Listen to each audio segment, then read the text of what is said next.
The first thing Ravenvault registered was sunlight. Not the gray, ash-thick light of the demon zones. Not the red bleed of battle that had been his sky for a decade. This was pale and warm and fell through gauze curtains onto white stone, and it made no sense at all. He tried to sit up. His body moved wrong. Too light, too smooth. Arms that had spent 10 years carrying iron and wound filth moved with a strange ease that should have felt like freedom and instead felt like a lie. He looked at his hands. They were soft, unblemished. The knuckles of a man who had never thrown a real punch. He made it to the mirror near the window and stopped. A blond boy looked back at him. 17, maybe. Sharp jaw, pale skin, the kind of face poets described and soldiers forgot. Not Raven's face. Not the scarred, weathered mask he had worn into the demon fields and survived with. This was someone else's face entirely. He stood there for a long time. Outside the door, a butler's footsteps approached, hesitated, then entered with the quiet formality of a man who had been doing this every morning for 3 years, half expecting to find the bed empty again. He took one look at the figure standing at the mirror. Then he dropped to his knees and wept. To understand what that moment meant, what it cost, and who paid for it, you have to go back 15 days before any of this began. The Alton Prairie Demon Zone had no real name among the soldiers who served there. They called it the Grinder, and they meant it the way you mean a word when you have watched too many people disappear into something. It was a wide, flat expanse of cracked earth where the demon boundary pushed closest to the Empire's border, and the Demon Slayer Corps existed specifically to keep that boundary from moving. The Corps was not an army. It was a punishment. Criminals, escaped slaves, political inconvenience, and men whose families had done something the Empire found unforgivable. They were handed swords and armor and sent to the front, where survival was technically possible and statistically unlikely. Complete 10 years of service and you earned your discharge. A clean record, your freedom, your name back. Most men were dead within 3. Ravenvault had been here for 9 years, 10 months, and 15 days. He moved through the demon formation the way water moves through fractured stone, unhurried, carving the path that offered least resistance and most efficiency.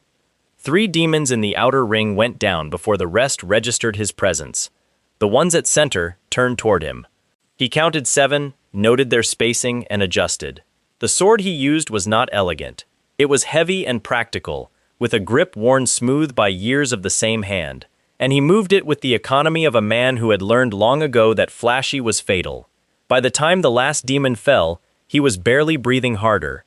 Somewhere behind him, a small voice said he was incredible. He turned. A goblin crouched at the edge of the cleared space, eyes round and shining, clutching a broken spear like a trophy. It told him it had been watching him for 2 months. It wanted to follow. It was flexible in terms of role, scout, cook, anything at all. It said his name with the tone of a man who had memorized it. Raven looked at it for a moment. He told it he had 15 days left. He suggested it find someone with a longer future. He walked on. The Demon Slayer Corps did not encourage questions about strategy. The broader Imperial agenda had sent you here, and asking about the broader Imperial agenda made the remaining days feel longer than they already were. Raven had operated on that principle for 9 years and 10 months. He had also spent that time cataloging what separated the men who made it from the men who didn't. It was not courage exactly, it was pattern recognition, and the refusal to panic, and the particular calm that develops in a person who has been frightened so often that fear becomes a familiar piece of furniture. And there was something else. His body healed, not the ordinary healing of a healthy young soldier. Wounds that should have killed him closed within hours. Cuts that should have cost him a limb sealed overnight. He had taken a spear through the shoulder in the 2nd year and reported for patrol 2 days later, which the garrison medics still refused to believe. He did not know why his body worked this way. He had stopped questioning it after the 4th time it saved his life and simply used it instead. It was why he was still here. The assignment to Alton Prairie arrived through regular channels. A white dragon had been deployed alongside a noble heir, Aaron Pendragon, son of one of the Empire's 5 great ducal houses, and the core unit was there as supplementary ground support. Raven had been handed it because he was the most experienced man available, which in a corps of mostly dead people was a thin distinction. He read the mission brief once and filed it. The white dragon changed the calculation. He saw her before he saw Aaron. She was enormous, not in the way of the savage, territorial beasts he had fought in the deep zones, but in a different register entirely.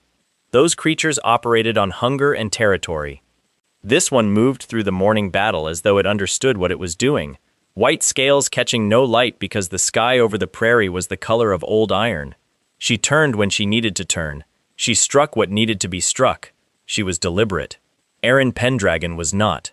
The noble heir was 17, slight, and managed his horse with the careful grip of someone who had been taught rather than trained. He wore the house colors and carried a sword he clearly did not intend to use. He watched the battle with the expression of a boy who had read about war and found the reality somewhat louder than anticipated. Raven watched him from his position at the perimeter and said nothing. The formation held through the first hour. The demon pressure was heavy but not unusual. A mid-tier swarm, the kind the Corps cleared regularly. Raven worked the right flank with 3 veterans, keeping the pocket clean.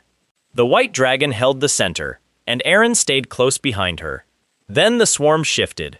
Something in the demon mass reorganized. A second wave emerging from the eastern sector, a density the lines had not been designed for. Raven saw it developing a full 2 minutes before anyone in the command tent reacted. He started moving toward the center. He did not make it in time. The White Dragon took coordinated hits from 6 directions at once. Not a natural demon tactic. Something had organized them. She went down hard, wings pinned, scales cracking, and she hit the earth with a sound like a cliff face collapsing. The demon pressure doubled, routing straight through the gap she had left. Aaron dismounted. He knelt beside her. The dragon lifted her head. The boy put his hand against her neck, and Raven, still 20 meters away, fighting through the chaos, could not hear what passed between them. Whatever it was brief. The dragon closed her eyes. Aaron stood. He picked up the sword he had not intended to use. He walked toward the nearest demon with a gait that did not belong in the body of a boy who had spent 17 years writing poetry. It was the walk of someone who had already accepted the ending. Raven arrived at his shoulder.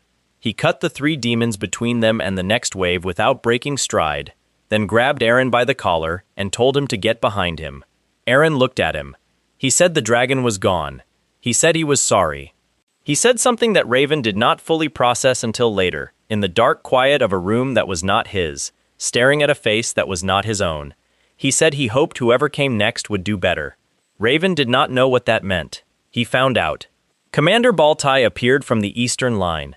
Raven saw him and felt nothing at first, because commanders sometimes appeared on battlefields, and the fact that Baltai's unit had materialized from precisely the direction the second demon wave had come from was the kind of coincidence that Raven had trained himself to catalog before interpreting. He was still cataloging it when the spear hit him from behind. It went through the gap in his armor he had meant to repair last week. The impact dropped him to one knee. He heard Aaron go down to his left. A single clean blow, fast, professional. He turned his head. Baltai stood over Aaron's body with the patient composure of a man finishing something he had started long ago. He looked at Raven with the unhurried calm of someone explaining an obvious thing to a slow student. He said it had always been going to end here. He said the Vault family's destruction had been arranged before Raven ever entered the Corps. The family had held land that was needed and opposed certain decisions at the wrong moment, and they had served as a convenient vessel when a prince needed an assassin's name attached to his death. Tylan, the knight that young Raven had trusted like an older brother, the man who had taught him which grip to use on a sword and which stars to navigate by, had used the boy as an unknowing messenger. A poison letter, delivered with innocent hands, killing Prince Zion and destroying a house in a single clean move. Raven's father had known. When the evidence was presented and the confession demanded, his father had given it, named himself the architect, bought his son a sentence instead of an execution, because the law required a living body to serve the Corps and a dead man had no path back to freedom. 10 years, Baltai said. You survived everything we arranged. That was genuinely impressive. But the game was never one you could win from inside the board. He said it almost gently. Raven's regeneration was already working on the spear wound, knitting muscle and closing blood, the way it had done dozens of times before. He tried to rise. His body was still processing the damage. Baltai watched him try. Then he raised his blade. There are endings that come with noise and drama and endings that don't. Raven Vault's death was quiet. 2 clean strokes, Aaron first, then him, and the sound of the prairie wind moving through the grass as though nothing had changed. As though the earth had not just been asked to carry 10 years of manufactured suffering, Raven did not have time to be angry. There was a dim, receding awareness of the blood on the ground, of Baltai's retreating footsteps, of something enormous and ancient stirring in the silence where the white dragon had been. Then there was nothing. Between the dying and the waking, something happened on that battlefield that had nothing to do with men or politics. The white dragon was not dead. She was working. The transmigration required conditions, and she had spent a very long time waiting for them to align. 1,000 human lives spent in battle.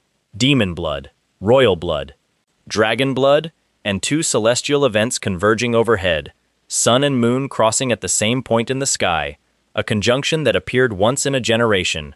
All of them had converged. She drew the circle in the earth with the last of her strength. She spoke the oath her kind had spoken to the Pendragon line since before the Empire had a name. She poured everything she had left into the ritual, and when it was done, she was done too. And the soul of a dead veteran from a family that no longer existed drifted through a gap in the world's logic and landed somewhere new. The dragon died keeping a promise. That, too, was something Raven did not understand until much later. The butler's name was Doran, and he had managed the Pendragon household through 3 years of an heir who would not wake, and a mother who refused to accept that her son had come home from a battlefield in a condition most people called dead. He had grown accustomed to checking the bed each morning. He had not grown accustomed to finding it empty. When the figure at the mirror turned, when Aaron Pendragon's face turned toward him with eyes that contained something Doran could not name, something sharp and watchful carrying a weight the boy he had served for 17 years had never once demonstrated, his legs made the decision before his mind could catch up. He dropped to his knees. Raven looked at him through Aaron's face. He asked, in Aaron's voice, where he was. Doran told him, Pendragon Castle, main house. He asked the date. Doran told him that too. 3 years. Aaron Pendragon had been unconscious for 3 years, and the world had kept moving in that time. And somewhere in that moving world, a conspiracy was still operational, and the people who had destroyed his family were still breathing, and Ravenvault, or whoever he was now, had exactly nothing except a borrowed body, a house he did not know, and 15 days of unfinished business that was 3 years overdue. He told Doran to leave. He stood at the window and did not move for a long time. The ghost arrived before sunset. She was old in the way of people who have been dead long enough to stop minding it, comfortable in her transparency, unhurried, wearing the plain dress of a woman who had run a household rather than attended its ceremonies. She settled into the chair by the door as though she owned it, which technically, having been the Pendragon matriarch for 32 years in life, she arguably did. Her name was Aya. She had died 12 years ago and had not moved on, because there was still work to do, and she had never in life moved on from work simply because it became inconvenient. She looked at the figure at the window and told him she knew he was not Aaron. Soldrake had told her, she said. The white dragon, even across the 3-year gap of the coma, had communicated enough. Aya had been waiting for whoever arrived when the body finally opened its eyes. She did not seem troubled by this. She seemed relieved. She explained the mausoleum. The Pendragon heir's real claim to the house was not bloodline alone. It was the pact with Soldrake, the white dragon queen who lived in the ancestral mausoleum and had kept the Pendragon line viable for generations. Without the pact, the house was a title and some land. With it, the house was one of 5 powers in the Empire, backed by a dragon who could level armies. The previous occupant of Aaron's body had failed to make the pact before the battlefield, which was, Aya acknowledged calmly, a problem. Raven listened. He asked what became of heirs who failed the trial. She said coma was the most common result. She did not elaborate on the others. He turned this over. A family that no longer existed. A debt that was very much alive. An identity that had been destroyed. His father dead, his house erased, his name carrying the brand of traitors, and a new identity borrowed from a boy who had no further use for it. He asked what she needed from him. Aya smiled. It was the patient, particular smile of a woman who had been waiting to hear exactly that question. She told him to survive the next week first. A noble house without a functioning heir was a target, and the wolves had already started circling. There were things to navigate before the mausoleum was even possible. He asked what kind of wolves. She said the polite kind, which, in her experience, were considerably worse. Luna arrived the following morning. She came in a carriage bearing the Rowan House crest, with an escort of 4 knights who rode with the particular posture of men expecting no resistance.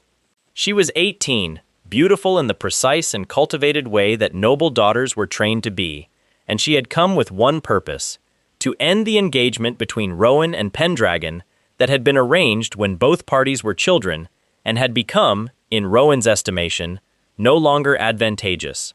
Aaron Pendragon, the real one, the one who had spent his formative years hiding behind curtains and going pale at the thought of social confrontation, would have accepted this. He probably would have been relieved. The man who met her in the receiving hall was not that person. He was standing when she entered, which was already unusual. He was calm, which was unusual in a different way. He noted each member of her escort in the time it took them to cross the room, their weight, their weapon positions, which of them were decorative and which were not, and then settled his attention on Luna, with the unhurried focus of someone who had already made all the decisions worth making about this situation. Luna had prepared a speech. It touched on the Pendragon House's diminished prospects, the 3-year absence, the question of succession stability. It arrived gently, but unmistakably at the conclusion that both parties would benefit from dissolving the arrangement. She had practiced the precise balance of regret and firmness it required. She delivered it well. He let her finish. Then he told her, before she could reach the formal cancellation, that he had been intending to cancel the engagement himself. She stopped. He said it pleasantly enough.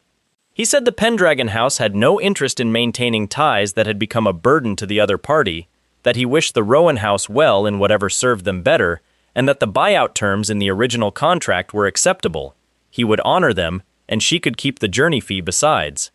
Luna stood very still. Joseph, the Rowan House envoy, attempted to reassert control. He addressed a point approximately above and to the left of Aaron's head and suggested that given the circumstances, perhaps the buyout terms deserved reconsideration. Aaron looked at him. He asked, in the tone of a man genuinely curious about something, who Joseph was. The room went quiet. Joseph gave his name, his position, his role. Aaron nodded. He said the terms in the contract were the terms, and if the Rowan House wished to renegotiate a contract they were terminating, the proper channel was a formal letter. Then he said Joseph could leave. He said it the way you might note the weather. Flat, certain, carrying no particular heat. Joseph left. Luna did not leave immediately. She stood in the doorway and looked back at the man wearing a face she had known since childhood, operating it like something she had never encountered. The expression that moved across her face was not the cool relief of a noble daughter completing a political task. It was something more complicated, and she was gone before it could develop into anything requiring a name. The buyout arrived 2 days later. Raven converted it into supplies for the march north. Aya had told him the timeline. The wolves were circling. A Pendragon heir without a dragon pact was exactly the kind of vulnerability that the people who had destroyed his family would know how to use. But first, there were the knights. Killian had been head of the Pendragon household guard for 11 years and had survived every political shift in those years by being exactly as reliable as he appeared, which was very reliable indeed. He was 34, broad through the shoulders, with the face of a man who had decided long ago to take each day as it came, without asking it to be more than it was. He watched the heir request a training duel in the yard and arrived at the careful expression of a professional managing a situation he had not been given sufficient information to manage well. Raven had read the room in 10 minutes. The knights were disciplined and loyal to the house. They would follow orders from the heir as long as those orders arrived with the appropriate deference to their expertise, the deference of a noble who had spent his formative years being carried rather than walking. They would not follow a war leader, not unless he showed them something. He requested the duel private. Killian visibly relaxed at this, which was reasonable. A discreet training session preserved the Lord's dignity regardless of outcome. Then Raven locked the yard gate and handed Killian a practice blade. The duel lasted 4 seconds. Killian was genuinely skilled, a professional who had spent 11 years staying sharp. He came in with controlled force and real technique, the guard of a man who did not expect to be overmatched. His footwork was correct, his grip was correct, Every formal element of what he did was correct. He was disarmed in the first exchange and on his back in the second, with a practice blade at his throat before his mind caught up to what his body was already reporting. He looked up from the ground. Several things moved across his face in rapid succession: surprise, calculation, recalibration, and finally something that settled into place like a key finding the right lock. He rose slowly. He walked to the gate and unlocked it. He stood in front of his men and told them the Lord of Pendragon was different from what they expected, and that they should adjust their expectations accordingly. He said it with the brisk, no-ceremony clarity of a man who has processed a surprise and decided to make use of it, rather than argue with it. The knights submitted without drama. Raven privately appreciated this. That evening, when the yard was empty, he found Killian alone and told him the duel had been necessary, and he regretted the manner of it. No ceremony, just a practical truth that also happened to matter. Killian looked at him for a long moment. Something in his eyes went wet, briefly, and he blinked it away. He said he understood, Lord. He said it firmly. He said it in the tone of a man who has decided to believe in something and intends to prove the belief correct. The army departed north 3 days later. Raven rode at the front. Killian rode at his shoulder, the position of a man who has made his choice and is done reconsidering it. The mausoleum was waiting. So was everything the march north would ask of them before they ever reached it. 3 days north of Pendragon Castle, the road gave out. Not literally. The stone was still there, rutted and old but passable. What gave out was the safe fiction that the northern territories were simply remote, rather than actively hostile. The march reached a narrow pass between two ridgelines, and found it occupied by a cluster of horned demons that had drifted south from the boundary zone, the kind of mid-tier threat that could shred an unprepared column and leave the survivors scattered for a week. Killian called the halt and began organizing a formation. 8 knights, 2 flanking squads, the standard containment procedure the Pendragon Guard had drilled for exactly this scenario. He turned around to find the Lord already on foot, sword drawn, walking toward the pass alone. Killian made a sound that was not quite a word. What followed was not a dramatic display. Raven did not perform. He moved through the demon cluster with the same economy he had used on the prairie, identifying the one that would react first, cutting the angle, using the terrain. The pass had 2 natural choke points and he used both of them, pushing the pressure forward rather than letting it expand. 3 minutes, possibly 4. The last demon went down against the left side rock face, and he walked back to the column, wiping the blade on the grass at the path's edge. The knights stared. Killian, to his considerable credit, simply remounted and ordered the column forward. He was learning, faster than most, that the correct response to this particular lord was to update the model and proceed. They found the goblin on the second afternoon. Khazal was not, by his own account, a threat of any meaningful kind. He made this point immediately and with great emphasis, crouching behind a fallen log on the road's eastern edge with the posture of a creature who had identified the correct approach to most situations and was applying it now. He was small even for a goblin, with wide yellow eyes and the particular nervous energy of something that had survived entirely through social calculation rather than physical capability. He offered his services. He framed this carefully. He was a scout of some experience. He knew the northern territories, the safe paths, the garrison locations, the spots where bandits had recently established themselves, and the spots where they had recently ceased to exist. He was flexible in terms of compensation. He would eat very little. Raven looked at him for exactly as long as it took to evaluate whether the information was real. The information was real. Khazal knew the Bellant Gate Road with the particular intimacy of someone who had spent years surviving in its margins. Raven told him to get in the column. Second cart from the rear. The Harpy arrived the following morning, having apparently tracked the column from above for a full day before deciding it was worth approaching. Her name was Tata. She was small and quick, and possessed of the frankly magnificent indignation of a creature who has decided to negotiate from a position of dignity that the other party has not yet acknowledged. She landed in front of the column with her wings out and told them in very direct terms that they were passing through airspace she considered her own, and that this required a toll. Raven asked her what she could see from up there. She told him. She told him exactly. The Bellant Gate garrison's state, the smoke rising from South Norton, the movement of a large group of men through the Monastery Valley 3 ridges east. She narrated it with the unconscious precision of a creature for whom aerial observation was simply how the world looked. He asked if she wanted a job instead of a toll. Tata put her wings down. She considered this. The concept of employment seemed newer to her than the concept of tolls, but the practical upside was evident. She joined the column. Kazal, from the second cart from the rear, watched her board with the expression of a man whose quiet arrangement has just become significantly more complicated. He said nothing. He had excellent instincts for when to say nothing. The news from Bellant Gate came through Tata's aerial scouting first, confirmed by Kazal's contacts the following day. The garrison was not simply undermanned. It had functionally dissolved. The garrison commander, a man named Joffrey, who had arrived at his post through connections rather than competence, had responded to the growing instability of the Northern Territory by doing the reasonable thing for a man of his particular character. He had taken the garrison's supplies, equipped the reliable portion of his soldiers as a private force, and declared himself a local lord of South Norton. The villagers and field workers of South Norton had become, in the absence of anyone with the authority to argue otherwise, his personal labor supply. He operated out of an abandoned monastery in the valley 3 ridges east, where the stone walls were thick and the road approaches were visible from the bell tower.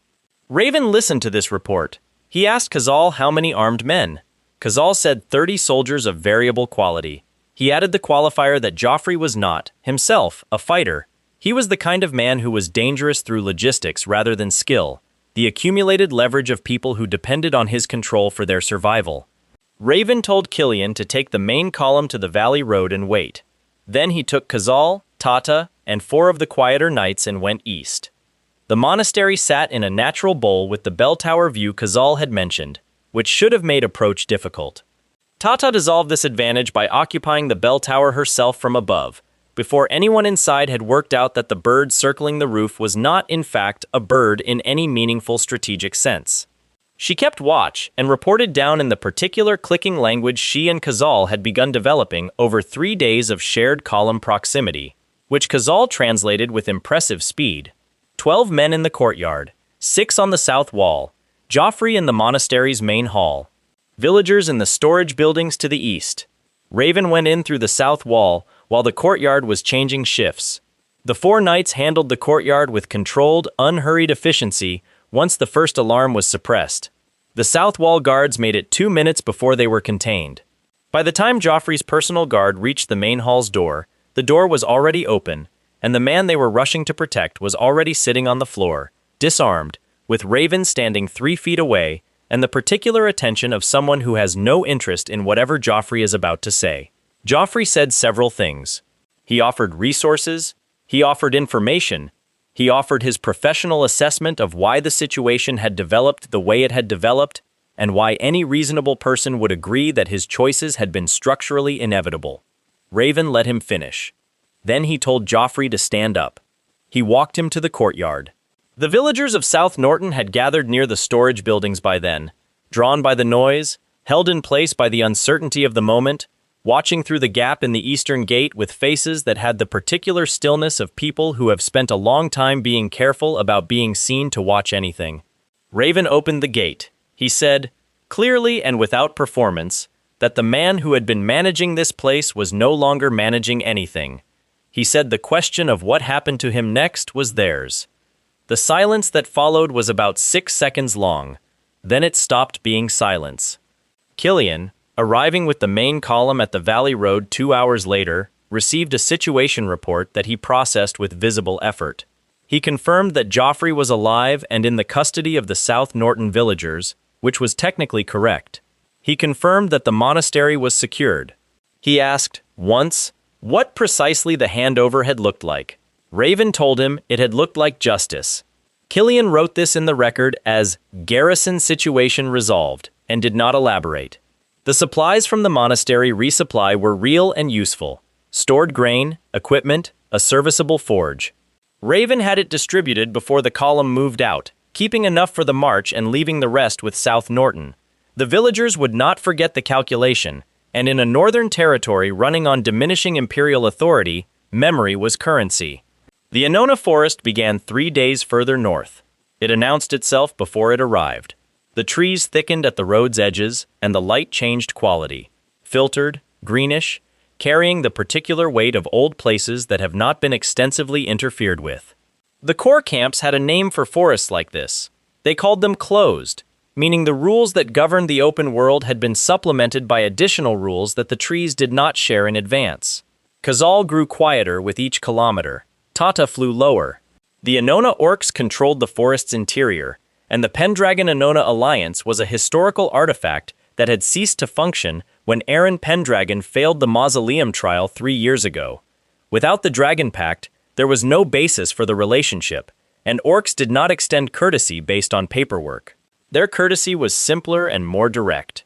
Raven read the orc culture notes Aya had given him before departure. He read them once, retained what mattered, and set down the particular part about how orc alliances worked with the quiet attention of a man recognizing a useful tool. An orc chief held authority because he was the strongest fighter in the tribe. This was not metaphorical. It was literally determined by combat, recurrently, and any challenger who could beat the chief cleanly could claim the position and everything that came with it. The Anona tribe's chief was named Karth. He was, by Kazal's account, very large. Raven thought about this. The first orc scouts appeared before the column reached the forest's inner boundary, large silhouettes among the high branches, not concealing themselves exactly but not descending either. Watching. The column felt the watching, and the front ranks tightened their formation instinctively, which was reasonable, but not particularly useful. Raven stopped the column. He told Killian to hold. He walked forward alone. The orc who dropped from the branches 30 meters ahead was 6'4", with the build of a man who had spent his entire life doing something very physically demanding. He wore simple armor over heavy muscle, carried a weapon that was more club than sword, and landed with the casual ease of a creature who had been climbing these trees since before the column was born. He looked at the approaching human lord, blonde, slender, 17 by appearance, wearing light riding armor, and his expression contained a clear and honest assessment of the situation. He announced that the forest was Anona territory. He announced that passage required permission of the chief. He implied, with economy, that the chief's permission was not freely granted. Raven stopped 2 meters away. He told the scout he wanted to speak to Karth about a leadership challenge. The scout's expression changed. Not to alarm, orcs did not do alarm at the news of a fight, to something more like interest, which was different and, in its own way, more dangerous. Karth was not simply large. He was the kind of large that arrives in a clearing and makes the clearing smaller by association. He was broad through the chest and shoulder in proportions that suggested some fundamental disagreement between his body and the usual limits placed on human-scale creatures. He carried the double-headed axe across his back with the offhand ease of a man carrying something he had forgotten was there. He looked at Raven. He said something to the assembled tribe in the orc dialect, which Kazal, pressed up against the back of the rearmost cart and technically still in the column, but edging toward its far side, translated as a general observation that the challenger was either extremely confident or extremely uninformed. The tribe found this somewhat funny. Raven shed his riding jacket. He handed Killian his sword. Killian accepted it with an expression suggesting he was storing considerable feeling for a more appropriate time. The terms were simple. Bare hands. First man down stays down. No weapons, no armor. Karth rolled his neck. Something in his spine made a sound like a branch under pressure. He came in fast for his size, faster than the bulk suggested was possible. The first swing was a right hand that could have knocked a horse sideways, and Raven stepped into it rather than away, letting it graze past his ear while he took the inside position. Karth adjusted instantly, which confirmed that his reputation was not ornamental. The second strike caught Raven across the left forearm with enough force to crack the bone. Raven felt the break. He did not pull back from it. He tightened the arm instead, using the grip the broken limb gave him, the involuntary lock of damaged muscle, to clamp Karth's wrist in place. Karth registered this with the frank confusion of a man whose blow has landed and produced no expected result, which was exactly the half-second of recalibration Raven needed. His right came around from the low outside angle with his full body rotation behind it. It connected with the side of Karth's jaw. The orc chief went down, not unconscious. He had a skull like quarried stone, but down, on one knee, with the uncertain look of a large thing experiencing an unfamiliar sensation. He pressed his hand against the ground, steadied himself, and looked up. He looked at Raven's left arm. He watched the angle that should have been wrong sort itself out as the bone began its process, the slight realignment visible beneath the skin. Karth's expression moved through several registers. He rose to his full height. He placed both fists against his chest, which was the Anona salute for the strongest person in the room. The tribe did not mourn. The tribe did not hesitate. They produced, in the approximately 4 seconds following their chief's submission, the specific collective noise of a large group of people who have found exactly the leader they were looking for and are extremely happy about it. It was enthusiastic. It was loud. Several of them hit each other in the shoulder out of pure feeling, which appeared to be an expression of solidarity rather than aggression. Karth rose, grinning with the genuine, uncomplicated pleasure of a man who has just lost something he considered a burden and been relieved of it by a superior claimant.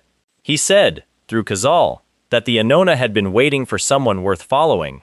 He said it without embarrassment. Orcs did not embarrass about this. Raven told him the Pendragon House would honor the historical alliance. He said the orcs were partners, not subordinates, which was a distinction Karth appeared to find both novel and satisfying. He also quietly thanked his own body for working the way it always had, because the fight had been real, and the margin had been thin, and without the regeneration the broken arm would have ended it differently. Killian, watching from the column's front, was conducting a private conversation with himself about what category of event he had just witnessed. He ultimately decided to put it in the same category as the training duel, things that had happened in front of him that he was going to proceed from rather than fully explain, and he told the column to stand down and prepare camp.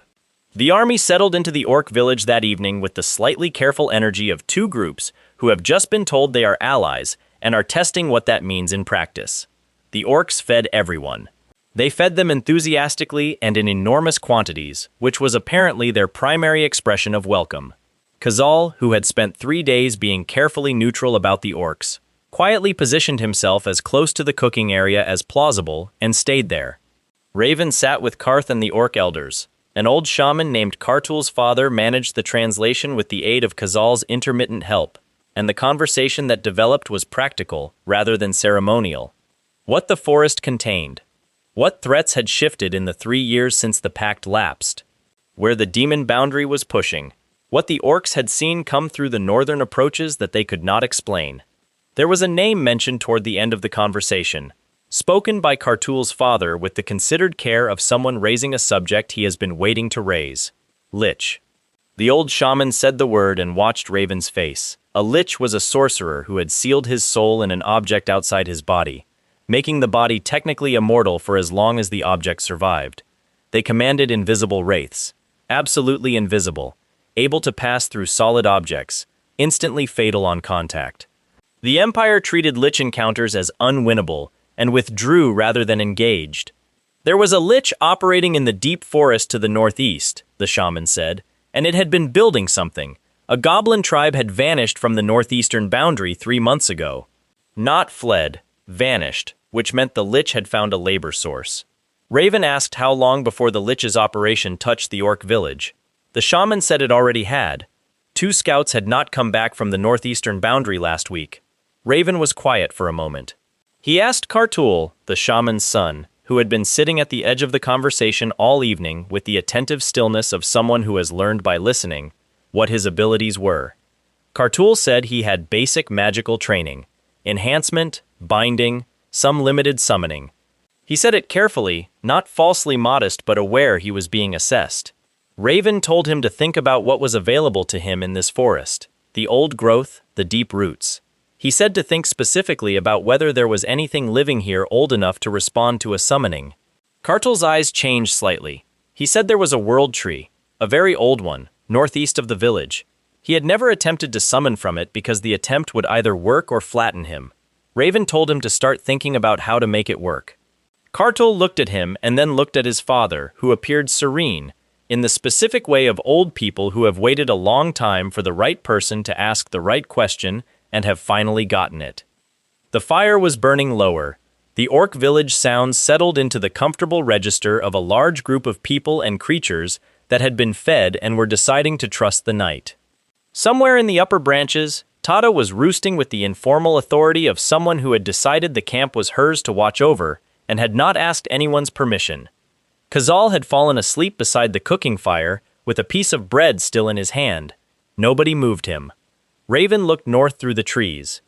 The Lich was out there, building its army in the dark, and the mausoleum was past it, and Soldrake was waiting at the end of whatever the forest asked of them first. He had survived 10 years in conditions designed to kill him. He had been executed on a flat plain by a man with perfect authority over the outcome. He had woken up in someone else's body with no preparation, established command of a household, dissolved a political ambush, recruited a goblin and a harpy and an orc tribe, and was sitting in a forest preparing to fight something the Empire considered a suicide target. He reached out and straightened the bread in Kazal's hand before it fell. Old habit, from the core barracks, you fixed what was about to fall before it made noise, because in the demon zones, noise had consequences. The habit had no application here. He did it anyway. Tomorrow the column would move northeast, toward the goblin tribe that had gone quiet, toward the Lich's territory, toward whatever had been building in the darkness while the Pendragon house sat leaderless and still. Killian appeared at his shoulder, quiet as always when he was processing something. He said, without preamble, that the arm had been broken. He said he had seen it break. He said it appeared to be no longer broken. Raven looked at him. He told Killian it was a condition he had lived with for a long time. Killian nodded. He did not ask further. He had been refining his model all week, and this was simply another data point to incorporate. He sat down on the log beside the fire, poured himself a drink from the orc supply, and handed the cup across without comment. They sat in the comfortable silence of two people who have not yet discussed everything there is to discuss and have reached a mutual agreement to take it at a reasonable pace. The fire worked down toward coals. The forest held the dark between its old trees, and somewhere in that dark, the Lich counted its dead and waited for something worth encountering. It had no idea what was coming. The undead came at the 3rd hour of night. No warning sound, no advance scouts, just a sudden shift in the air at the camp's northern edge, the particular stillness that arrives when every creature within 100 meters has gone silent at once. Raven was awake before the first sentry shouted. He was moving before the shout finished. The goblin tribe that had vanished from the northeastern boundary had not, strictly speaking, vanished. They had been converted, reanimated through the Lich's necromantic binding, their bodies still walking, still functional, the inhabiting souls sealed away while the Lich used the flesh for logistics. They moved in a wave from between the trees, 160 bodies with the mechanical persistence of things that did not tire and did not consider whether the task was possible. The orc warriors met them at the camp perimeter. Steel worked on the bodies, but slowly, removing limbs reduced function without stopping it, and the sheer volume of the wave meant that for every 3 disabled, 2 more pushed through from behind. The knights formed a line with the orcs at the flanks and held it, but the line was bending. Karth fought with the enormous, uncomplicated violence of a man who had found the purest expression of everything he was trained for. He was not concerned. He had, apparently, been waiting for something this large. Raven let the line hold without him. He went the other direction. The Lich was not in the wave. Liches never were. They commanded from distance, from somewhere elevated with clear sightlines, running the bodies the way a farmer runs irrigation channels. Find the source and the water stopped. The logic was simple. Getting to the source through the converted goblin bodies between here and there was the practical problem. He went through them rather than around them, which was faster.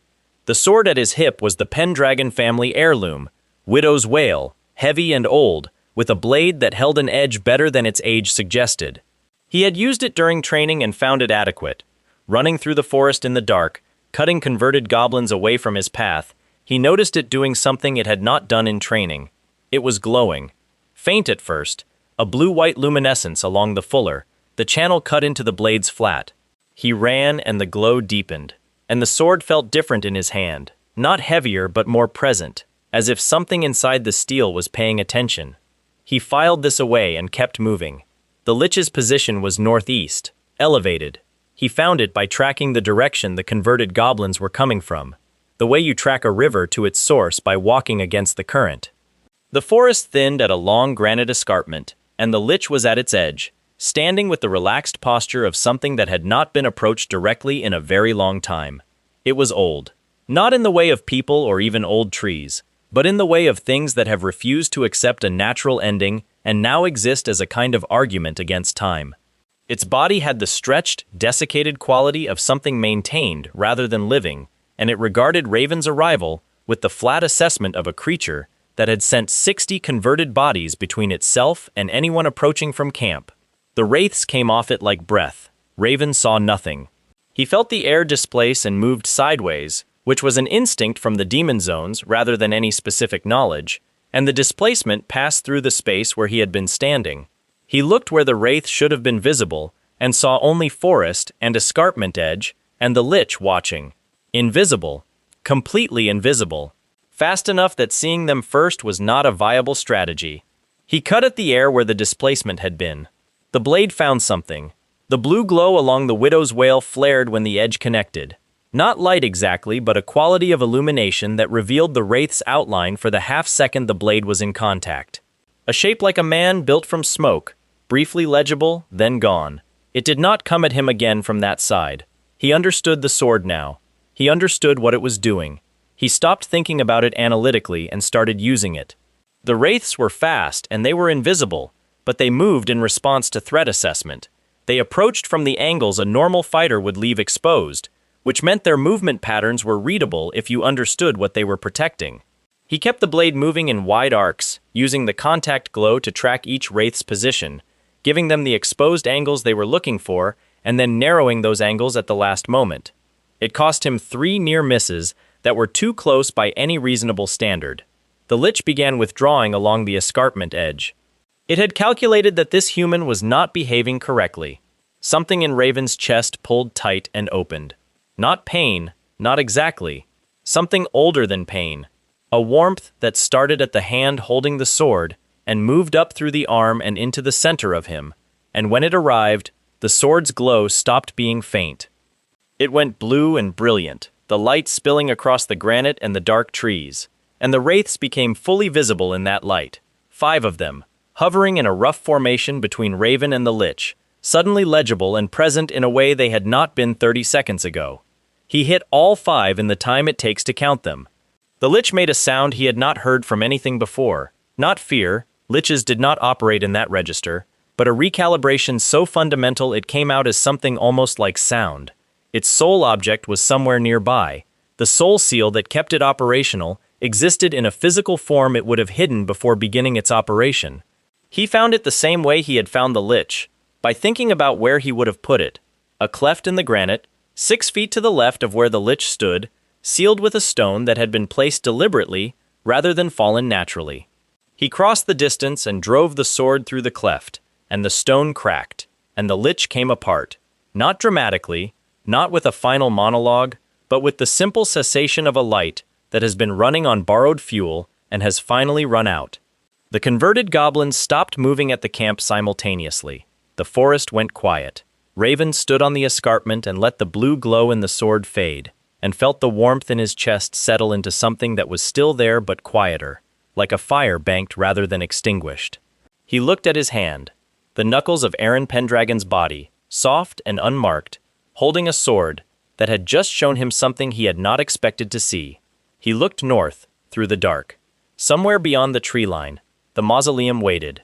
He began the walk back to camp. The cost was real. 4 orc warriors had not made it through the wave. 3 of Killian's knights had fallen to wraith contact in the first minutes of the attack, before anyone understood what invisible meant in practical terms. 7 bodies total, wrapped in the forest's materials with the careful attention that the Annona orcs gave their dead. A specific, deliberate ceremony that Kartul led at dawn, speaking words over each in the orc dialect, while Karth stood in the position of a chief who has lost people and does not perform grief but carries it. Raven attended every burial! He stood at the edge of each one and said nothing, because there was nothing useful to say, and orcs did not expect useful things to be said. What they expected was presence, which was something the Corps had taught him in its own brutal way, that the most honest thing you could do for dead soldiers was stand there and acknowledge the specific weight of each specific absence. Killian's knights were buried with their house colors. Killian handled it himself. Afterward, alone in the tent assigned to him, Raven slept for the first time since entering the forest. He did not intend to dream. He dreamed anyway. The memories that came were not his. Aaron Pendragon at 8 years old, sitting at the window of the castle's east tower watching the summer rain, turning a piece of charcoal over in his hands, before writing something he crossed out and wrote again. The family library in winter, candles burning low, a voice he understood was his mother's reading to him from something old. The dragon, seen from below at the age of 12, the white scales overhead, enormous and unhurried, passing over the courtyard in a low arc, while the boy below tracked her with his eyes and held very still, not from fear, but from the particular stillness of someone encountering something they have been trying to understand for a long time. Soul Drake. The boy had known her, in the way of a family that has lived alongside an ancient presence for generations without ever quite reaching it. She had been real to him, and distant in the specific way of things you grow up with, and do not fully recognize until they are gone. Raven woke with the strange residual weight of someone else's feelings in his chest. He lay with it for a moment, not pushing it away. The boy had been real. He had been 17 and he had died on a battlefield without completing what the dragon had been waiting for him to begin, and the dragon had kept her oath anyway. Raven got up. He looked at the tent wall for a moment. He picked up the sword and went to find Kartul. The mausoleum was 4 hours northeast of the orc village, past the tree line and up a long granite slope that the orcs did not approach and did not explain their reasons for not approaching. The path existed, worn stone steps visible under moss and seasons of fallen leaves, but it was not a path that had seen regular use. Raven went up with his core group, Killian, Karth, Kartul, Kazal, Tata. He did not bring the full column. The mausoleum was not a siege target. The structure at the top of the slope was not imposing from the outside. Stone, old, built with the particular confidence of people who expected it to still be standing when everything they built alongside it had come down.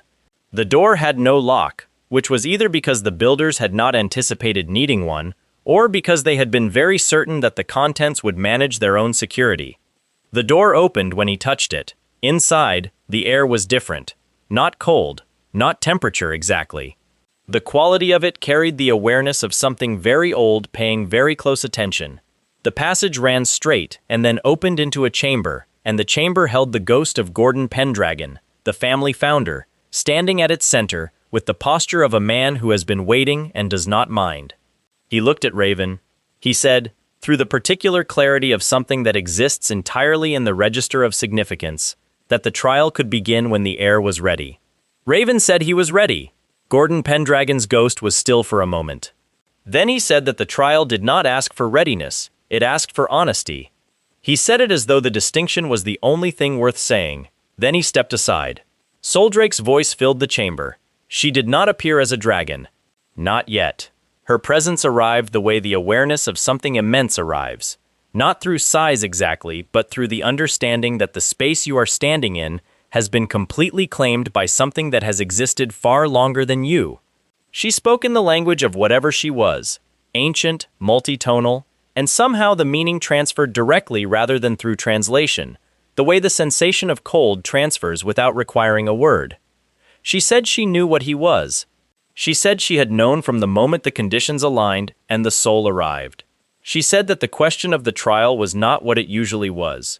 The usual trial asked a Pendragon heir, "Who are you?" For this one, the answer was not straightforward. She asked it anyway. The memories came simultaneously, both sets, with full force, without warning. Raven's 10 years in the core, the demon zones, the battles, the cold and the exhaustion, and the long specific misery of a man surviving conditions designed to prevent survival. His father's face at the moment the verdict was read. Baltai's composed expression over a dying body on a flat plain, and underneath all of it the thing that had driven every day, the name Vault, the house, the identity he had held like a blade edge. And Aaron's, the library, the tower window, the dragon overhead, the mother reading by candlelight, the battlefield that ended him too young, the specific loneliness of a boy who had spent 17 years being not quite the person his position required. Both at the same time. The chamber tilted. His knees found the floor and he did not process going down. He was aware, distantly, of his crew at the chamber's entrance. Killian with his hand on his sword, Karth ready to throw himself at something that could level a mountain if she chose. Kartul with his hands raised, in the beginning of a summons he would not survive, but would attempt anyway. He was aware of their presence in the specific way of knowing that people are prepared to do something insufficient and would do it regardless. He coughed. Blood on the stone. The weight of 2 full lives pressing simultaneously was the specific pressure of something that had not been designed to be held in one container. Soldrake waited. The answer was not complicated. It was simply hard to reach through the noise of both sets of memories fighting for space. He pressed his hand against the stone floor. He felt the cold of it. He had felt cold like this before, in the core, in winter, on patrol, when staying present was the only thing between surviving and not. He had used it then, he used it now. He said the first name, Raven Vault. He said it clearly, through the blood and the pressure. He said the second name, Aaron Pendragon. He held both. The pressure did not ease immediately. It was not a mechanism that rewarded completion with release. What changed was something in the quality of the chamber's attention, the enormous, ancient awareness shifting from assessment to recognition, the difference between being examined and being seen. Soldrake said, in the transferred meaning language that bypassed translation, yes. She said both names were true. She said the pact was possible with the person who could hold both, because the Pendragon line had always been about honoring what preceded you while becoming what the moment required. She said she had been waiting for this specific configuration across generations.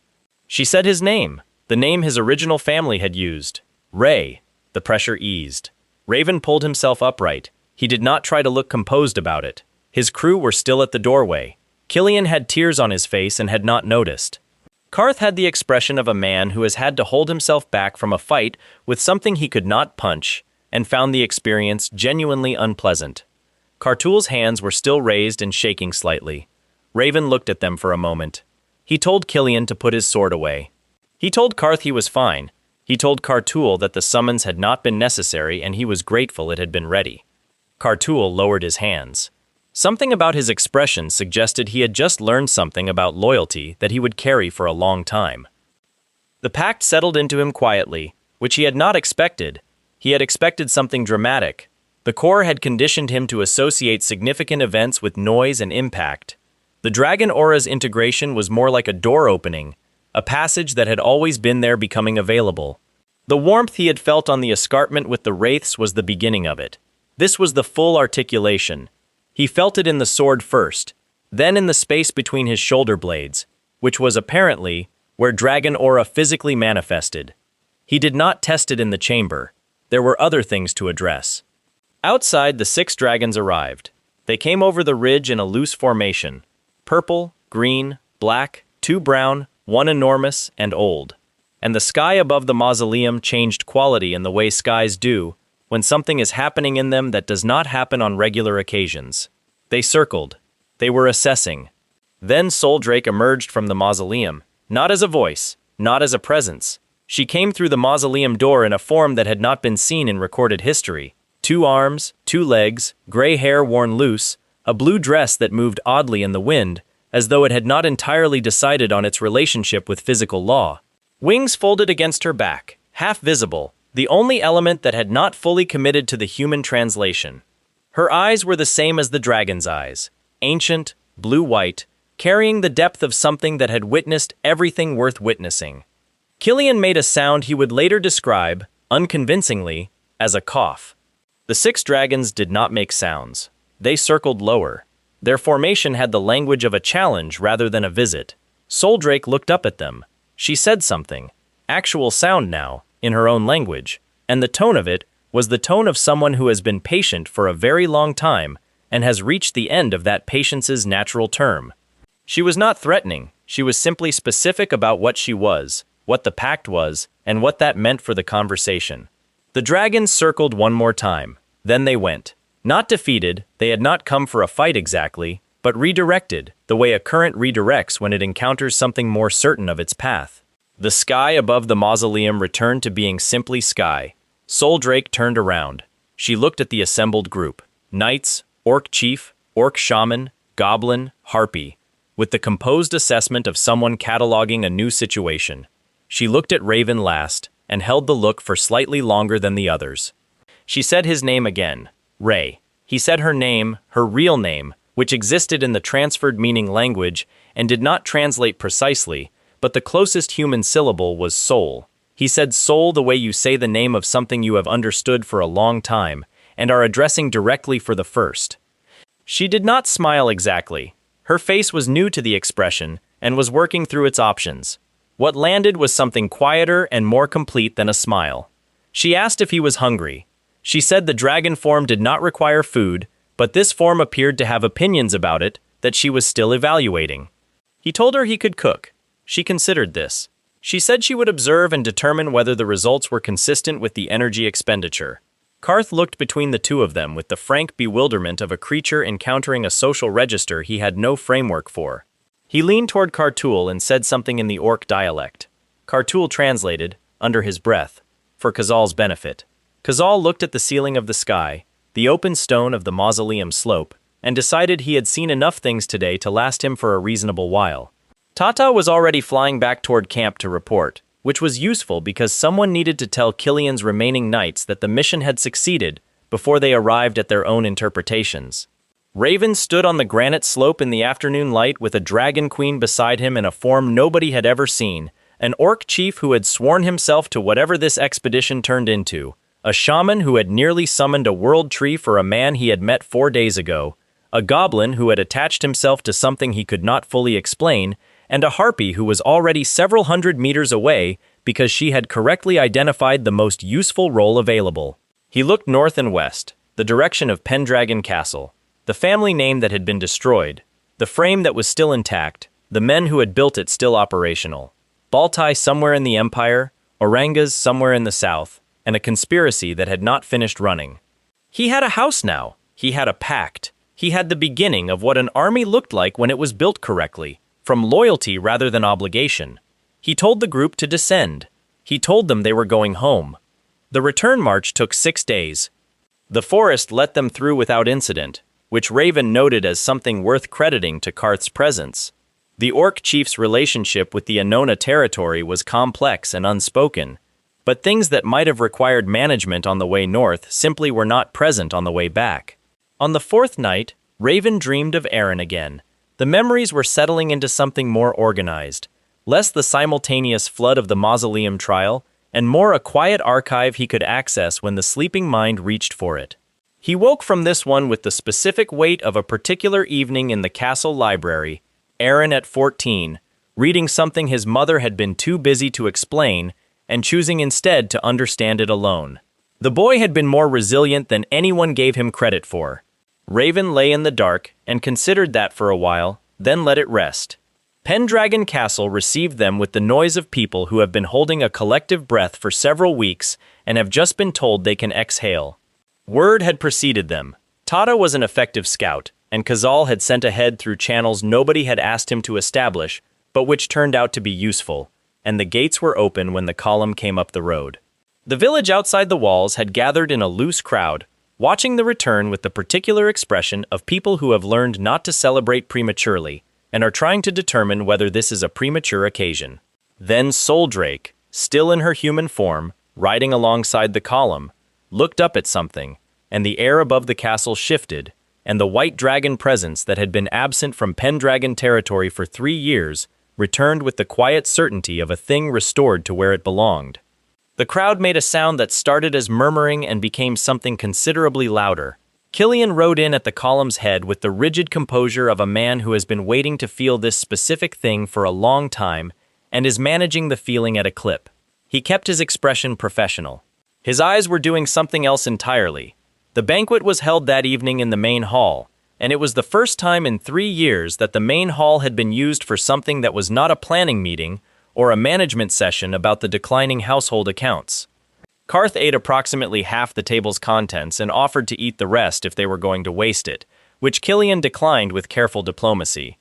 Kartul discovered that the castle cook used a spice combination he had not encountered before and spent 40 minutes in the kitchen establishing where it came from, which the cook found both flattering and slightly overwhelming. Kazal attended the banquet in the formal capacity of Chief Intelligence Asset, a title Raven had invented on the march back because it was true, and also because giving it a title meant Kazal would behave as though it had one. He wore the title with the enormous seriousness of a creature who had spent his whole life being underestimated and now had a documented alternative. Raven sat at the head of the table and ate and watched his people and thought about the next steps, which were numerous and complex and could wait one evening. Soul Drake sat to his left. She ate with the focused attention of someone conducting rigorous research into a new subject. When the bread arrived, she looked at it for a moment. He broke it and handed her half. She looked at the broken piece, then at him. She ate it. She said, with the calibrated fairness of a scientist reporting a result, that it was acceptable. He told her that was a lower bar than bread usually aimed for. She said she was adjusting her expectations incrementally, rather than committing to enthusiasm before the data warranted it. He laughed. It was not a large laugh, and it was brief, but it was real, which was a thing his face had not done enough of in 10 years of the Corps, or 3 weeks of the campaign. Soul Drake watched it happen with the expression of someone noting something carefully. She did not say anything about it. She ate her bread. Aya came to him the morning after the banquet. Not dramatically. She was not that kind of ghost. She arrived in the East Tower the way she always did, settling into the chair by the door, with the ease of someone who had been doing it for 12 years, and saw no reason to change the habit now. She looked at the room. She looked at him. She said the mausoleum trial was complete. She said the pact was real. She said she had watched his return from whatever vantage point the dead use for watching, and that the specific sight of Soul Drake arriving above the castle had been the thing she had waited 12 years to see. She said she was going. Raven looked at her. She said it plainly, the way she said most things, not softly, not with preparation. Going meant the last anchor holding her here had been satisfied, and she had known for a long time that the moment would arrive, and she intended to meet it with the same composure she had brought to everything else. She told him to keep the house. She told him to be generous with the people who deserved it and efficient with the people who didn't. She told him that the boy whose body he was using had been good, in the specific way of people who are good without having been given many reasons to be, and that she hoped whoever he was across both names would carry something of that forward. She rose from the chair. He stood. She crossed the room, her form growing lighter at the edges, the transparency she usually maintained slipping toward something more final, and she put her arms around him. She was cold the way old stone is cold, and she held on with the specific force of something releasing rather than gripping, and she said his name once, quietly, the name that covered both of who he was. Then her arms were empty air, and the chair by the door held nothing, and the room was simply a room in morning light. He stood there for a moment. He sat down on the edge of the bed and did not move for a while. The question of the engagement that needed replacing arrived faster than expected. Noble etiquette required a household of Pendragons standing to maintain clear succession arrangements, and the void left by the Rowan cancellation had not gone unnoticed. 3 families sent formal inquiries within the week. 2 sent their daughters with the inquiries, which was a level of efficiency Killian described, with careful neutrality, as forthcoming. Raven met with each candidate. He was polite, he was attentive. He gave each meeting the time it required and no more. Then he called Lindsay. She was 20, 2 years his body's senior, and she had been the personal maid who sat at Aaron Pendragon's bedside through 3 years of a coma that everyone but his mother had quietly stopped expecting to end. She had read to him. She had managed the small routines of care that kept a long-dormant body viable. She had done this without being asked to continue, and without expecting it to produce anything. He told her, directly and without ceremony, what he was thinking. She went very still. He said she had earned more trust than anyone in the house through 3 years of showing up when showing up had no material reward. He said trust was what he was building the house on, and he intended to be consistent about it. He said she should consider it and tell him honestly if she wanted something different. She was quiet for a long moment. She said she would do it. He told the assembled household the following morning. He said Lindsay would be Lady Pendragon, and he said the reason in plain terms. Loyalty demonstrated across a long duration without witnesses is the most reliable kind. The noble candidates' families received polite formal letters. The castle staff received the news with the collective expression of people who had not expected this specific outcome, and were determining whether they were surprised in the right or wrong direction. Killian processed it for approximately 4 hours and then told Raven privately that the logic was sound. He said it in the tone of a man who had arrived at a conclusion through careful analysis and not through any initial instinct, which was not entirely true, but which was a charitable self-assessment. The wedding was simple. Lindsay wore the house colors and did not cry, which Raven appreciated. He cooked for the small reception himself, which produced in Killian an expression of genuine bewilderment that no amount of subsequent experience fully resolved. The wandering knights arrived 10 days after the wedding. 3 of them, presenting themselves at the gate with the specific formality of people who have agreed in advance on exactly how this introduction will go. Barrio was broad and quiet, with the bearing of a man who had been doing difficult things for a long time. Reed was younger, faster, with the restless alertness of someone whose body had not yet made peace with stillness. The third gave only his family name, Issa, and nothing further, which was itself a statement that Raven understood before anyone explained it to him. Velar Knights. Island warriors from a place defined entirely by warfare, where strength was the only credential that translated and service went only to those who had demonstrated it directly. Issa's silence about his given name was not arrogance. It was a specific code. He would name himself when he had met someone worth naming himself to. Raven told the others to go inside. He took Issa to the training yard. The duel was not quick. Issa fought with 2 swords and the particular efficiency of someone who had been doing exactly this since before the age when most people started forming memories worth keeping. His footwork had no wasted motion. His transitions between attacks had no gaps. He was, in the specific technical sense, as close to perfect as something that required a living body could be. Raven matched him for 11 minutes, which was longer than anyone watching had expected from either direction. The Velar Knight kept finding angles that should have ended it. Raven kept not being where those angles arrived. The sand was from the yard's drainage edge. Dry, fine, accumulated in the corner where the stone lip met the ground. Raven had noted it at the duel's start, the way he noted all available terrain. He worked Issa's footwork toward it over the course of 4 exchanges, each one natural enough that the direction did not read as deliberate.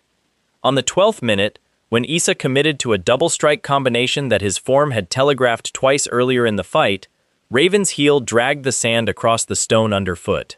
Issa's back foot slipped. A fraction. Enough. The sword at his throat arrived before the slip finished. Issa stood very still. He looked at the sword. He looked at Raven's face with the frank, unhurried assessment of someone reading a text he intends to understand thoroughly. He said his given name, Ellen Issa. He said he would not call himself a subordinate. He said he would call himself a sword, which in Velar terms was higher rather than lower, the most specific form of commitment available. Raven lowered the blade. He told Issa he was an ally. He said ally, not sword, and he said it with the intention of the distinction being understood. He said the Velar Knight had won that word by being what he was.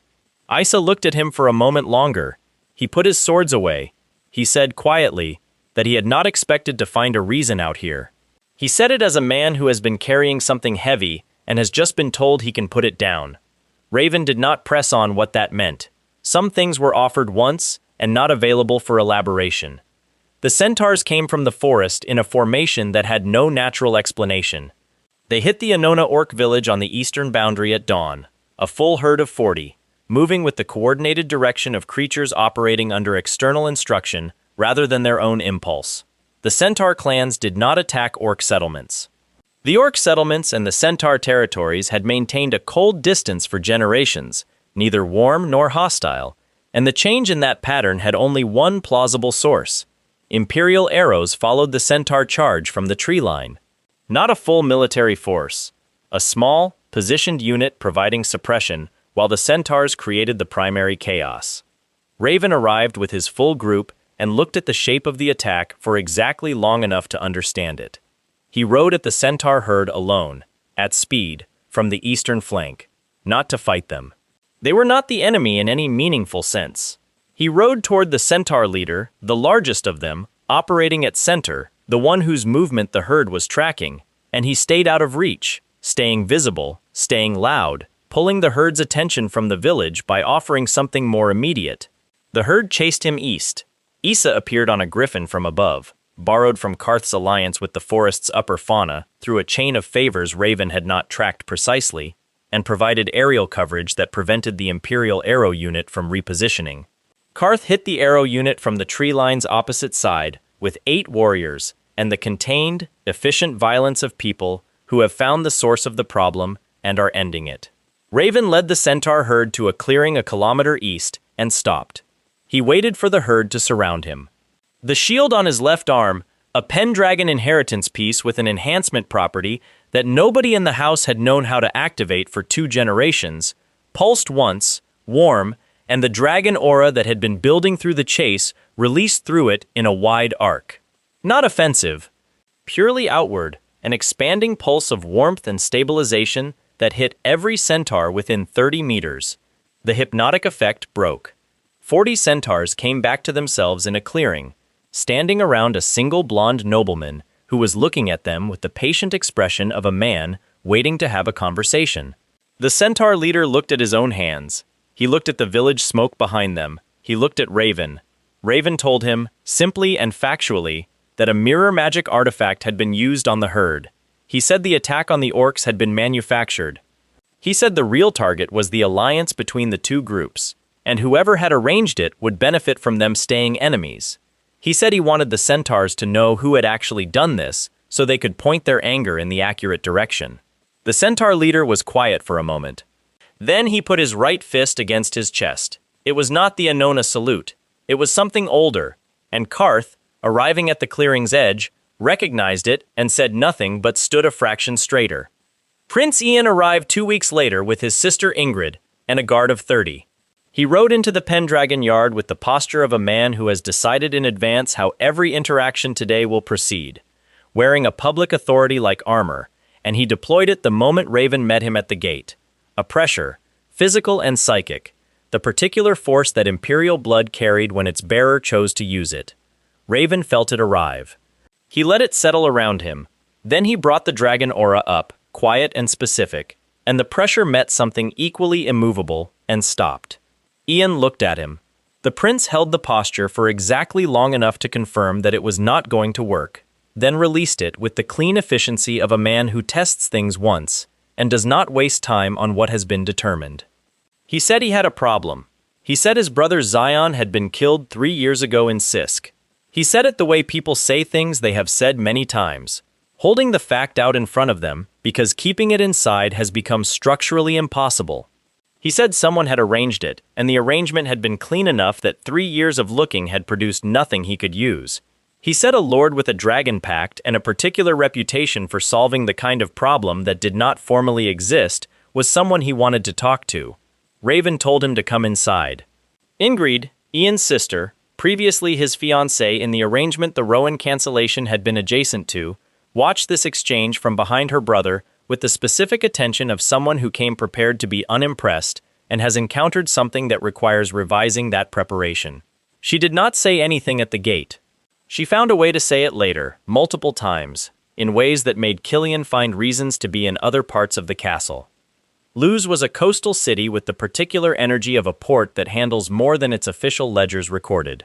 A place where money moved in layers, where social events served as covers for conversations that could not happen in official venues, and where the governor, a man named Segunda, had arrived at his position through a combination of competence and a 2-decade obsession with a woman named Helena, which was Aaron Pendragon's mother, which made every interaction with Segunda carry a quality that Raven found professionally irritating. The ball at Segunda's estate was a formal coastal event. It was also where Orangas arrived.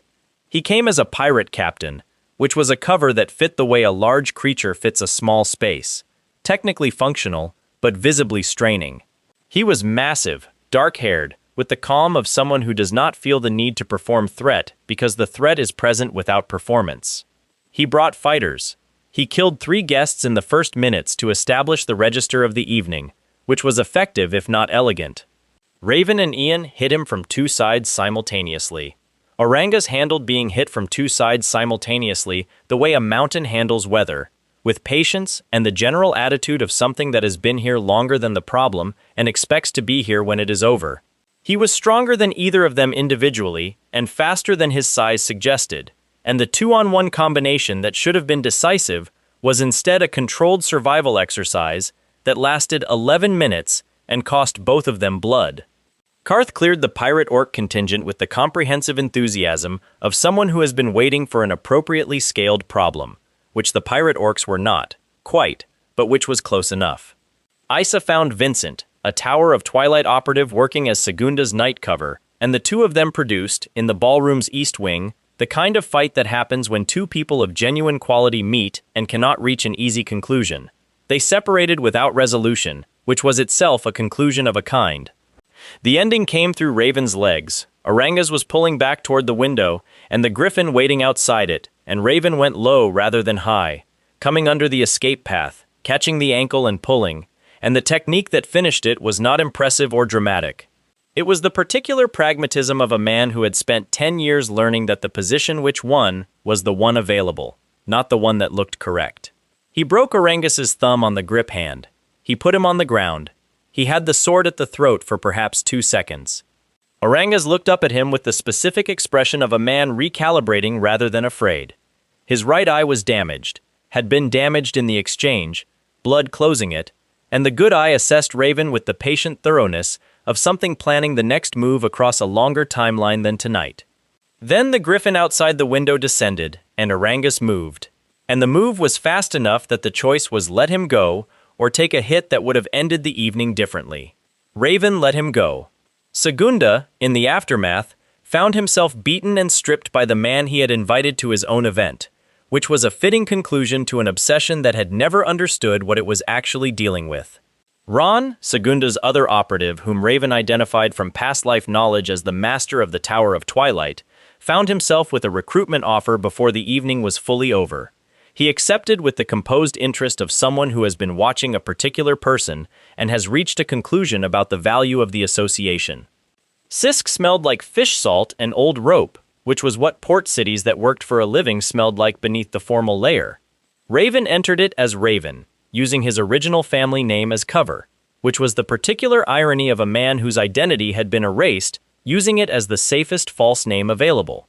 He traveled with Issa and Sol in human form, and they joined the mercenary group, Jod, Skyla, Gus, with the natural ease of travelers picking up work, which was what they were, technically, if you defined the terms broadly. Jod led with instinct. Skyla fought with the particular recklessness of someone whose self-preservation sense had been underinvested in. Gus had the manner of a cynic, and the behavior of someone who had been principled long enough that the principle had become structural rather than chosen. Raven watched all three across 2 days of shared work and noted the specific ways each of them was better than the job they were currently doing. Monza was a half-day east of Sisk, and he went there because it was there, and because it was where Raven Vault had grown up, and because some things had to be looked at directly. The town that his memories held, the estate, the family's people, the specific texture of a childhood that had ended in fire and false confessions, was occupied. Braca administration had moved through after the Vault family's destruction, and the people who had been his family's people were now working land under terms they had not agreed to. The word for what had been done to them was not a complicated word. Romella was there. The Vault family butler, old and grayer, still precise in the way of people whose precision is load-bearing, it was what they had when everything else was taken. He found Raven in the market without being sought, looked at the face he did not recognize, and said Aaron Pendragon's name like a question. Raven told him who he was. Romella was quiet for a long moment. He said there had been 3 Vault family members, the Lord, the Lady, and their daughter. He said he had served them for 22 years. He said there had been no second son. He said it carefully, with the specific care of someone delivering a truth they know will not land softly. No Raven Vault. Not in this world's records. Not in the estate's history. Not in Romella's 22 years of service. The identity that Raven had carried for 10 years of manufactured hell, the name his father had died protecting, the self that had survived every demon and every battle and every arrangement designed to end it, did not exist here. Had never existed. He walked out of the market. The rain started within the hour. The kind of coastal rain that came in sideways and did not make a particular distinction between soaking you and simply becoming the atmosphere. He stood in it and did not move for a while. Isa found him there. The Valar Knight stood beside him in the rain and did not say anything initially, which was the correct read of the situation. Then he sat down on the wet stone of the alley wall, which was undignified and clearly intentional, and he talked. He did not talk about Raven. He talked about Velar, about an island where the only measure of a person was what they could do, where he had fought since he was 8 years old to become something worth the air he used, and about the morning he had realized he had become it and it had meant nothing, because the thing he had been building toward was a number, a ranking, an external confirmation that collapsed the moment he stopped seeking it. He said purposelessness was something he understood. He said the question was not what the name had been. The question was what the hands still attached to it were capable of. He stood up. He said Aaron Pendragon or Raven Vault or whatever covered both of them had people waiting who had chosen to be there without being given complete information about who they were choosing. He said that was not a debt to feel crushed by. He said it was something else entirely. Raven stood in the rain for another moment. Then he got up. Baltai's puppet work was elegant in the specific way of people who understand leverage. He used Phililmor and Sophia as vessels, planted the evidence of Tylan's rebellion, and set Count Brusha moving toward the Thailand estate with the certainty of a man who believes he is acting on confirmed intelligence. The estate was burning when Raven's group arrived, the puppet Phililmor directing Brusha's soldiers with the directional calm of a marionette whose strings were held from very far away. Raven hit the puppet Baltai with everything. The dragon aura came up fully for the first time outside the mausoleum, not the controlled, channeled warmth of the Lich battle, or the passive pulse of the centaur clearing, but the complete articulation of it, the blue energy that ran across his skin and changed the quality of his silhouette. The manifested dragon rose behind him, not solid but present, the way a second shadow is present when two light sources converge, and it was enormous and cold blue, and it looked at Baltai's puppet body with the patient recognition of something that knows what it is seeing. He cut the puppet in half. Baltai, or the voice operating through Baltai's face, spoke from below the cut with the composed expression of someone reporting rather than feeling. He said the real body was elsewhere. He said this was a demonstration, not a confrontation. He said Raven should understand the scale of what was arranged against him and make choices accordingly. Then the puppet stopped moving. Issa decapitated the puppet Phililmor when it attempted to continue operating regardless, which it did, and which it stopped doing after the decapitation, and the soldiers from Brusha's force registered what their captain's body was doing, and made the professional decision to step back from the individual who had just cut it in two. Soldrake, in dragon form over the estate, was the thing that Brusha's army looked at and performed a collective recalculation about the nature of the evening.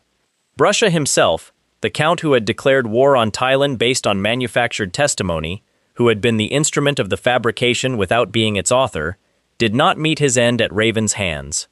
The peasants of the estate lands, the people who had been living under Brusha's particular administration since before the fabrication, emerged from the estate's outbuildings when his army's protection dissolved. They moved toward him with the quiet, organized patience of a group that has been waiting for the balance of a specific situation to shift. Raven did not intervene. Justice was theirs to define. Tylan was found in the estate's lower hall. He was older than Raven's memory of him. 10 years and the weight of what he had done had worked on his face in the way guilt works when it has been carried quietly for a long time. He looked at Aaron Pendragon's face and did not recognize it. He looked at the sword. He recognized the sword. Widow's Wail had been the Vault family's weapon before it was Pendragon's. Tylan had held it once, when Raven was young, demonstrating a grip. He had laughed and handed it back. He had sent a boy to deliver a letter with that memory still warm. The confession came at sword point, which was the only relevant instrument. Orangas had provided the poison. Orangas had provided the protection.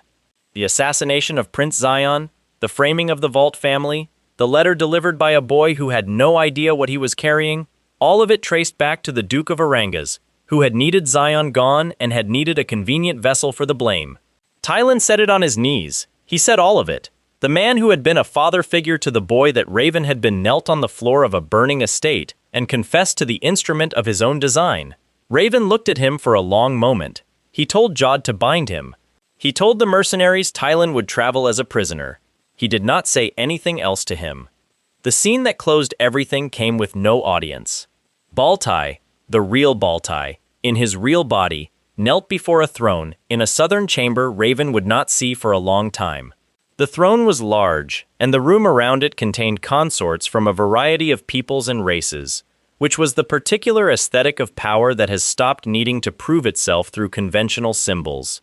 On the throne sat the Duke of Arangas, king of the sea dragons, the man who had ordered Zion's death and the Vault family's destruction and the entire decade of manufactured consequence that had ended with a beheading on a flat prairie and begun again with a soul in a borrowed body, Baltai reported.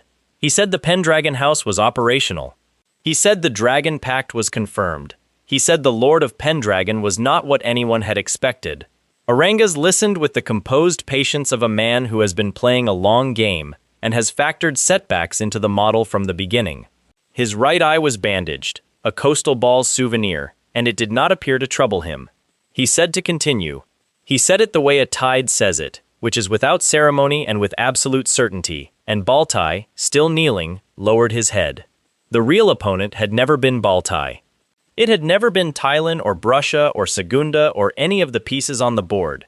It had been this, a throne in the south with a patient occupant who had been arranging the world's pieces since before Raven Vault had a name to destroy. The board was now in motion, and the Lord of Pendragon was coming.